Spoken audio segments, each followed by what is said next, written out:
Alright, welcome back to the kitchen table workshop, workbench, whatever you want to call it. Today, we're going to have a discussion about tools. Everybody says tools are expensive, and by and large that's true. But if you're looking to build up a collection of tools, you don't have to go broke doing it. And what is this? This is an empty peanut butter jar.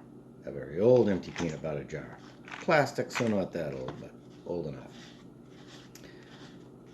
And what is in here is a bunch of taps and dies.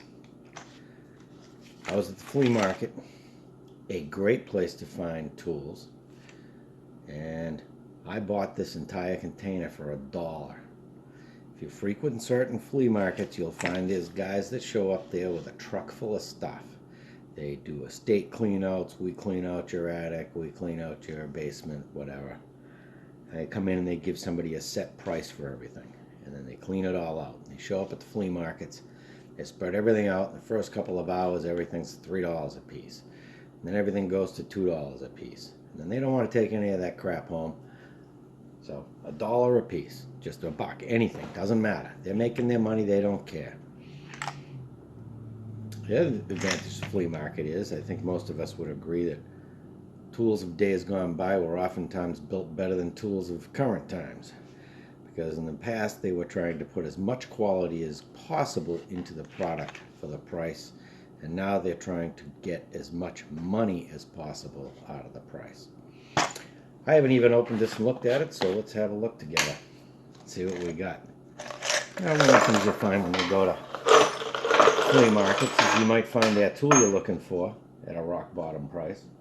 It's got the usual collection of dust in the bottom. You'll find the tool you're looking for at the rock bottom price, but it might be a little rusty. Oh, let's say like this. You can see it's got a little rust on it. That doesn't make it useless. Well, we've got quite a few taps and dies here. I have no idea what the heck that is. I've never seen anything like this. Square hole in the middle? Oh, come on, focus. Not quite sure what that is. There might be markings on it. We'll look. Anyways, we'll separate out. So we've got 6 dies and a slew of taps. These are some pretty good sized ones too. And we'll sort them down and take a look at them and see what we've got. I suspect that given the age of these tools, probably most of them are going to be English and not metric. And nowadays, a lot of things you wrench on really do. You run into metric more and more. In terms of most things, I like metric, but in terms of taps and dies, I do not like metric because there's so many weird, bizarre sizes. But in any case, we've got, ooh, look at that. They ain't giving these things away when you're buying brand new. A nice tap with a long shank on it. Very nice. Only one in there like that. So let's not completely sort these yet. Let's get them laid out. Give them a count. Now here's something I don't think I've seen in this particular variety. This is a spiral tap. I don't know why that's got such a spiral to it. I've seen it sort of like this in a more modern tap, where you're sort of drilling out sizing out the hole at the same time, really running the tap through hard, but whatever. So, what do we got here? We have got, count them up, 1, 2, 3, 4, 5, 9, 30, 31, 32, 33 taps and 6 dies for $1. You can't lose at that kind of money. Are all of these taps good? Who knows? Maybe some of them are, maybe some of them aren't. Put on my spectacles. We'll take a look and see what we got for sizes. First one up, we'll take a look at this beautiful long long shank tap. See if we see any markings on it.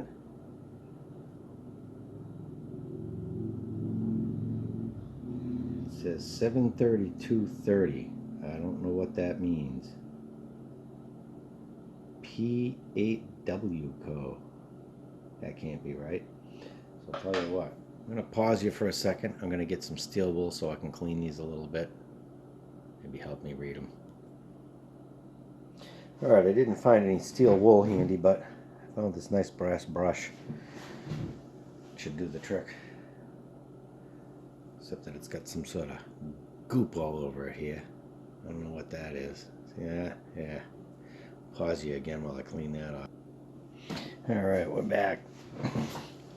So, let's give this a little quick brush off. See what we find. And what it says is, I think it says P and W Company, 730 seconds 30 UV USM Company U6. I wonder if USM Company is United Shoe Machine. It's entirely possible. I don't know if you can see that or not. Oh yeah, you can see that.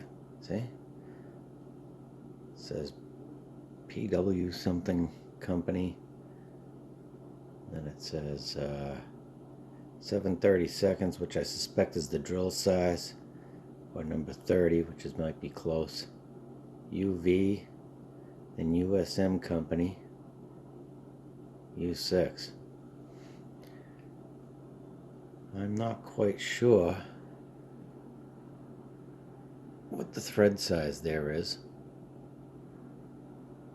Interesting. But, you know, can take a wire brush to it, clean it up a little bit. And one of the things I like to do when I store things like taps and dies and stuff like that, because I don't use them all that often, and they do. You can see they can get rusty.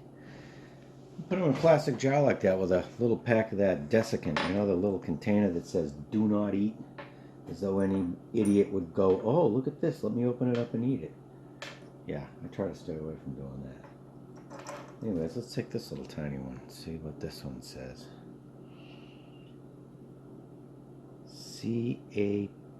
CARD. It says card. That's all it says on it. I don't see any other marking. Let me take off the glasses and put on the magnifiers, since this is a fairly small tap. Maybe I can. Oh yeah, it's a 432, which is an oddball size. Normally you see a 440. You can see. Oh man, see now I can't see because I don't have my glasses on. Put my glasses back on so I can see the screen here while I show this to you. You can see it says 6M, but that 6 actually goes over dash. There's actually a 32 there. I don't know if you can see that 3, and in the rust there's a 2. That's a 632 tap. Set that one aside. Let's see. Now this is, you notice the difference. See how one of these is blunt at the end and the other one is pointed? This would be known as a taper tap. This would be known as a bottoming tap. That if you had a hole in a metal plate and you really needed to get the threads in there pretty close to the all the way close to the bottom, you'd use that kind of a tap. And what does this one say? Let's give it a wire brush just for the sake of it. It's interesting. This was, looks like it was stamped before they cut these grooves in here. They start with just a steel shank and then they put the threads on and then they grind these grooves, the flutes as they're known. in there. And this one's kind of hard to, it says 530 seconds dash 36.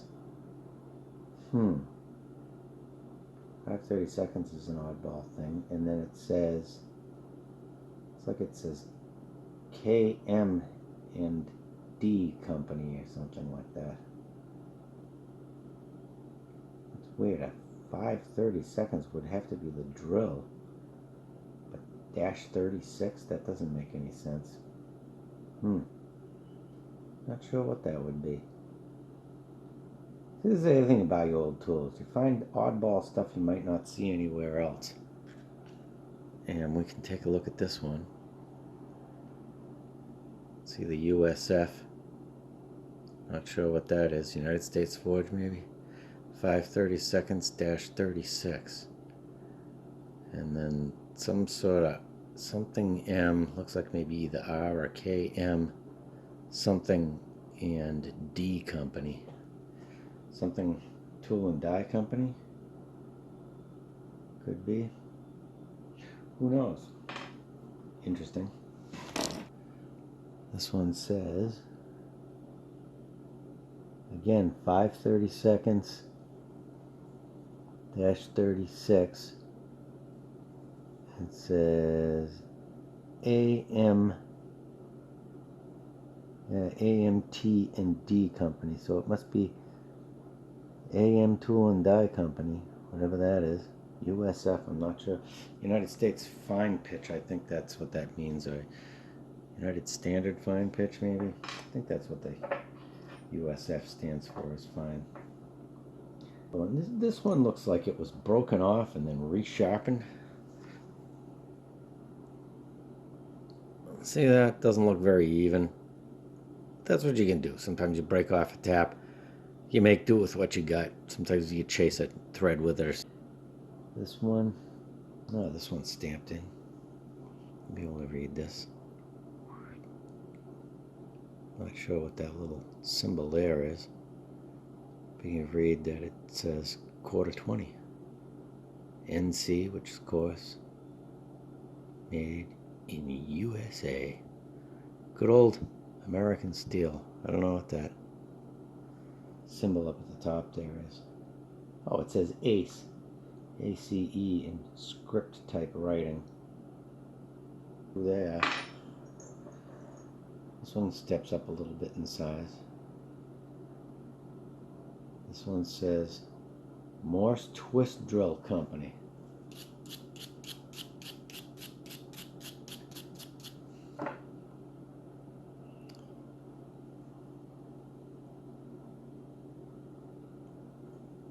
Oh, well, you can read that. Morse Twist Drill Company. This is a 5/16 18. Now this one, I've never seen a tap with this kind of a weirdness. I don't know if that's just somehow worn like that. No, it looks like it was, it looks like it was machined, that tip on the end. I don't know what the heck that could possibly be about. That's a little odd. Not sure. Probably specialty. Now most of these have been like this one. There's 4 flutes. Tell by looking at the end, there's 4 flutes on there. This one is a 2-fluter. Only 2. I think there's a couple in here that might have had 3. Most of these are 4s. This one's a 2. This one's also a winter, 5/16 16. Again, you can tell it's been put in a chuck. In fact, it was in the chuck, and the chuck was stationary in terms of up and down. I don't know if you can see that that's got a spiral to it.